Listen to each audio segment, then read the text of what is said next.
My name is PFC Jack Callahan, or at least that's who I was back then. And the story of this medal doesn't start with a bugle call and a bayonet charge. It starts with mud.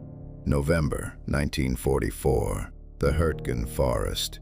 If you've never been, picture the darkest, wettest woods you can imagine, then set it on fire with artillery for 3 months, and have God himself cry on it every single day. That was the Hürtgen. We'd been fighting in that green hell since landing on Utah Beach in June, and the glamour of liberating Paris had long since worn off, replaced by the damp cold that gets into your bones and never really leaves. I wasn't an infantry grunt, not a door kicker. I was a signalman, a wireman. My job was to make sure the guys with the radios could talk to the guys with the maps. It meant I spent most of my time crawling on my belly, unspooling copper wire through a landscape of craters and splintered trees, trying not to get shot by one side or shelled by the other. Our big push, Operation Queen, was about to kick off. The brass wanted to bust through the Hürtgen and spill out onto the plains on the way to the Rhine. But to do that, our artillery needed eyes on the German positions. My platoon sergeant, a gravel-voiced man named Miller, who had seen North Africa and Sicily, got the order. We were to run a new telephone line up to a forward observation post being set up on a ridge we'd supposedly cleared the day before. Just a 3-man job. Miller, me, and a kid from Ohio named Petey, who still had peach fuzz on his cheeks and wrote to his girl every night. "A walk in the park, Callahan," Miller had grunted, slapping a spool of wire into my hands. "Just don't trip over your own feet." The park was a graveyard of pine trees. The air was thick with the smell of wet earth, pine rot, and cordite. It was quiet. Too quiet. That's a cliche, I know, but in the Hürtgen, silence wasn't golden. Silence meant a German machine gunner had his finger on the trigger, waiting for you to take one more step. We moved slow, leapfrogging from one shell crater to the next. Petey was up front, Miller was behind him, and I was in the rear, letting the wire pay out, my fingers already numb from the cold. We were about halfway to the ridge when the world tore itself apart. It wasn't a bang, it was a rip, the sound of an MG-42 opening up from less than 50 yards away is the sound of fabric tearing. The fabric of the whole world. I saw Petey's front half disappear in a spray of red mist and dirt. I saw Sergeant Miller spin around, his mouth open in a silent scream, before he collapsed like a puppet with its strings cut. I never even saw the grenade. I just felt a sledgehammer slam into the air next to my head. There was a flash of white, a deafening roar, and the forest floor rose up and hit me in the face. I came to, I don't know how long later, with a high-pitched whine in my ears and the taste of dirt and blood in my mouth. My helmet was gone. My rifle was 10 feet away, its stock splintered. My cheek was pressed into the freezing mud, and I could feel something warm and sticky running down my neck. I didn't move. I couldn't. Every muscle was screaming. But something else, some primal instinct deep in my lizard brain screamed louder. If you move, you die. Through the ringing in my ears I heard voices, guttural German, boots squelching in the mud. They were close, so close I could smell the cheap cigarette tobacco on them. I kept my eyes slitted, my breath held in my chest, my body as limp as I could make it. I looked like one of the dead, and Lord knows there were enough of us littering those woods. A boot nudged my leg, hard. I didn't flinch. My mind was screaming, but my body was stone. The German grunted something to his friend. I felt a tug at my belt as he took my canteen. Then they moved on. I lay there, listening to their footsteps fade, my heart hammering against my ribs so hard I was sure they'd hear it. They were gone. I was alive. I had survived by doing nothing. Absolutely nothing. It wasn't bravery. It was the terrified stillness of a rabbit in the shadow of a hawk. I stayed like that for an hour, maybe more. Time had no meaning. There was only the cold, the pain in my head, and the ghosts of my friends lying a few yards away. The shame was a physical weight. Miller and Petey were gone, and I was hiding in the mud. I should get up. I should grab my rifle, try to make it back, warn someone. But every time I tensed a muscle to move, the memory of that machine gun, that ripping sound, paralyzed me. So I lay there, a coward in my own mind, waiting for the dark. But as the minutes turned into hours, I realized the Germans hadn't just passed through. The silence that followed was different. It was an occupied silence. I started hearing new sounds cutting through the whine in my ears. The rhythmic thump-clink of a shovel hitting rocky ground, the low murmur of disciplined voices. They weren't just an ambush patrol. They were digging in. They were building something, and I was lying right in the middle of their construction site. My little patch of personal hell was about to get a whole lot bigger. As the weak, gray light of the Hürtgen afternoon began to fail, my world shrank to a patch of muddy ground about 6 feet square. I was no longer a soldier. I was a part of the landscape, another lump of frozen earth. But I was a lump with eyes and ears, and what I saw and heard over the next few hours chilled me more than the November frost that was starting to creep into my bones. This was no simple machine gun nest. I watched them work with that unnerving German efficiency you always hear about. They were organized, disciplined. They weren't just digging foxholes. They were reinforcing a command bunker built into the reverse slope of the ridge. I could see officers, their collars buttoned tight against the cold, poring over maps under the dim light of a hooded lantern. A soldier, his face smeared with camouflage paint, carefully unspooled field phone wire, connecting the bunker to other positions I couldn't see. And then I saw what they were bringing in. 2 men would go back into the darkness of the thickest part of the forest and return carrying a long wooden crate between them.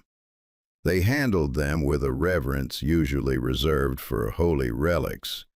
They stacked them carefully in a revetment they dug not 20 yards from my face. I didn't know what was in them at first, but then a clumsy private slipped in the mud and the crate he was carrying dropped, the lid cracking open. An officer was on him in a second, hissing at him in that sharp, angry German. But I saw it. For just a second, I saw the blunt, rounded nose of a projectile, and I saw the 6 Venturi tubes on its base. It was a 21-centimeter rocket for a Nebelwerfer. Screaming Mimi, we called them. The sound they made was the stuff of nightmares. A wailing shriek that got inside your soul just before the explosion blew your body to bits. They weren't just digging in. They were setting up a heavy mortar and rocket battery. The pieces started clicking together in my head, forming a picture so terrifying it made the machine gun that killed my friends seem like a minor nuisance. I was a signalman. I had seen the operational maps back at the CP. I knew tomorrow morning at 0600 hours, the men of the 28th Infantry Division were supposed to advance and take this very ridge. The plan was simple. A massive artillery barrage would pound the forward slope of the ridge for an hour, softening it up. Then the GIs would go over the top, expecting to find dazed, shell-shocked Germans. But these Germans weren't on the forward slope. They were here, on the reverse slope, hidden, untouched by the barrage. And they had a direct line of sight on the very ground our boys would be crossing after they took the ridge. It was a trap. A perfectly engineered slaughterhouse. Our artillery would be firing at empty mud, and our men would walk, fat and happy, right into a storm of machine gun fire and a rain of those god-awful rockets. The weight of that knowledge was heavier than any pack I'd ever carried. It was a physical thing that pressed down on my chest, making it hard to breathe. The shame I felt for hiding was burned away by a new, hotter fire. This wasn't about me anymore. This wasn't about Petey or Sergeant Miller. This was about hundreds, maybe thousands of men who were going to march into this meat grinder in a few hours, their letters home still in their pockets. And I was the only one in the world who knew. Me, a half-dead wireman with a busted rifle, lying in the mud, pretending to be a corpse. What in God's name could I do? The thought of escape was a fantasy. They had sentries posted, and the forest was crawling with them. I could scream, maybe warn one or two guys before they cut me down, but that was it. For a moment, I just lay there paralyzed by the sheer, crushing futility of it all. This was how worlds ended, not with a bang, but with a quiet, muddy whimper. And then my fingers, numb and clumsy, brushed against something on my belt. It was the spool of commo wire, the wire I was supposed to be running. The wire that led from here, from this German command post, all the way back to our lines. It was a thread, a single, thin copper thread connecting their world to mine. And that's when the ghost of an idea, a crazy, suicidal, beautiful idea, began to form in the freezing fog of my mind. I wasn't an infantryman. I couldn't fight them with a rifle, but I was a signalman. I knew about wires, I knew about circuits, and I knew about electricity. I watched them for another hour as night fell completely. I saw a soldier fire up a small generator. The put-put-put of its engine, a low heartbeat in the darkness. It was powering their field radio, the lights in the bunker. It was a source of power. In the revetment, not 20 yards away, was a source of unbelievable explosive energy. Stacks and stacks of rockets, filled with propellant and high explosives. Power and fuel. All that was missing was a connection, a wire, and I had a few hundred yards of it strapped to my back. The plan was insane. It was the kind of plan that only a man who already considers himself dead could even dream of. I wasn't going to fight their battle. I wasn't going to warn anyone about their trap. I was going to pull the trap down on their own heads. I was going to take their command post, their rocket battery, their entire operation on this ridge, and I was going to erase it from the face of the earth. I was going to do it without firing a single shot. Lying there in the dark, with the cold seeping into my very marrow, I stopped being PFC Jack Callahan, the terrified survivor. I became a ghost with a mission. And the first step was the hardest. I had to stop being a corpse. I had to move, and I had to do it without making a sound, right under the noses of an entire German command company. The first movement was the hardest thing I've ever done, harder than basic training, harder than digging a foxhole in frozen ground, harder than anything. For hours I had willed every muscle into a state of absolute stillness. Now I had to tell them to move again. My body rebelled. Every nerve screamed in protest. The gash on my head had scabbed over, and turning my head felt like tearing a piece of old leather. A searing pain shot down my leg, and I realized a piece of shrapnel from that grenade was buried deep in my calf. But the fear of what would happen at 0600 hours was a better painkiller than any morphine cigarette. I had to move. I didn't crawl. Crawling is for soldiers. I slithered. I was a snake, a worm, a thing of the mud. I moved in inches, pushing with the toes of my one good boot, dragging my wounded leg behind me. The world became a series of small, agonizing objectives. Get to that root. Now, get to that rock. Every rustle of my fatigues against the dead leaves sounded like a landslide in my ears. A German sentry not 30 feet away lit a cigarette. The tiny flare of the match lit up his face, and my heart stopped. I froze, my face pressed so hard into the dirt I could feel grit between my teeth. He took a long drag, a shadow in the darkness, completely unaware of the ghost writhing in the mud at his feet. He was the wolf, and I was the rabbit. But this time, the rabbit had a plan. My first target was the Nebelwerfer rockets. It took me what felt like a lifetime to cover the 20 yards to the revetment. Once there, I huddled in the deepest shadow, my hands trembling so badly I could barely work. I didn't have detonators. I didn't have blasting caps. I had a roll of copper wire and a K-bar knife. I pulled a crate toward me, the wood scraping against the dirt with a sound that made my blood run cold. I pried the lid open with the tip of my knife. Inside, nestled in straw, were the rockets. Their propellant charges were in the rear, sealed with a thin metal cap.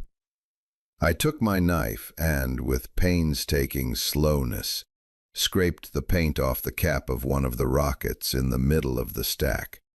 Then, I did the same to the one next to it.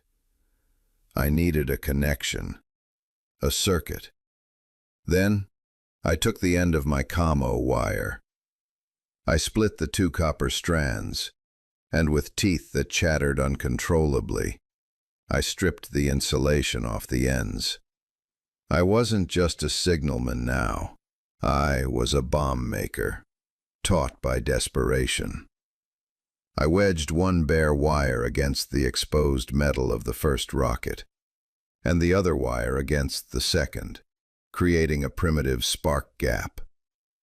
If I could get enough current to jump that tiny gap, the spark should be enough to ignite the propellant. And if one went, the whole stack would go up like the world's biggest firecracker. I carefully laid dirt and straw back over the crate, leaving just my wires snaking out and disappearing into the darkness. Phase 1 was done. Now for the generator. It was on the other side of the bunker, maybe 50 yards away.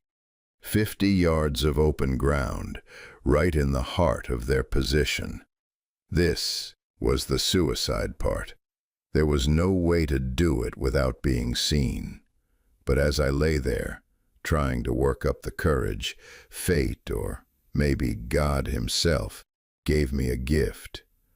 A lone American plane, probably a P-47 Thunderbolt on a night reconnaissance flight, came roaring low over the treetops. For 30 seconds, every German face was turned to the sky, their voices a low grumble of curses. The engine noise was deafening. It was my cover. It was now or never. I wasn't a snake anymore. I ran. It was a limping, stumbling, hideous run, a grotesque parody of a soldier's charge. Pain exploded in my leg, but I ignored it. I unspooled the wire as I went, my only lifeline, the thread of my insane plan. I reached the generator just as the plane's engine noise began to fade. I dove behind it, my lungs burning, my vision tunneling. The generator was powering a string of lights leading into the command bunker. It was a simple circuit. I found the main power cable with my fingers. It was thick and rubberized. I didn't have time to be delicate. I sawed at it with my knife, the blade scraping against the copper inside. I pulled my commo wire taut, stripped the ends, and in the final, heart-stopping moment, I twisted my wires onto the main power line. I had tapped their power grid. I had wired their doom right into their own nervous system. I was done. There was nothing left to do but get away. But I knew, looking at the distance back to the darkness of the trees, that I wouldn't make it. My leg was a useless anchor of pain, so I did the only thing I could. I crawled another 10 feet and fell into a shallow ditch, a runoff that was more mud than solid ground. I pulled my knees to my chest, covered my head with my arms, and I prayed. I don't know if the current was immediate or if it took a moment to build, but the world didn't explode with a bang. It started with a low, deep whoomp, like a giant's heart beating once. Then the night turned into day, a searing white light that bleached all color from the world. I didn't hear the explosion. I felt it. It was a physical blow, a solid wall of pressure that picked me up and slammed me against the side of the ditch, squeezing every ounce of air from my lungs. The ground heaved like a living thing. The air was filled with flying dirt, splintered wood, and the sound of 1,000 tornadoes. Then, just as suddenly, it was over. The silence that fell was deeper, more profound than any silence I had ever known. And then the darkness came back for me. The next thing I remember is a GI's face, young and scared, peering down at me. "Holy, he's alive!" I heard him yell. "There's one alive over here." Our boys had advanced at 0600. They'd walked up the ridge without a single shot fired at them. They found no German command post, no rocket battery, just a crater 100 yards wide that smelled of cordite and burned earth. And on the edge of it, they found me, a signalman, unconscious, burned, with a piece of shrapnel in his leg and a K-bar knife clutched in his hand. My spool of wire was empty. Its copper thread led from my ditch across the blasted ground and disappeared into the center of the crater. That's the real story. Back in the field hospital, a colonel with a kind face and tired eyes sat by my bed. He said they couldn't figure out what happened. No survivors, no battle, just a crater. But they knew that crater had saved the 28th Division from walking into a massacre.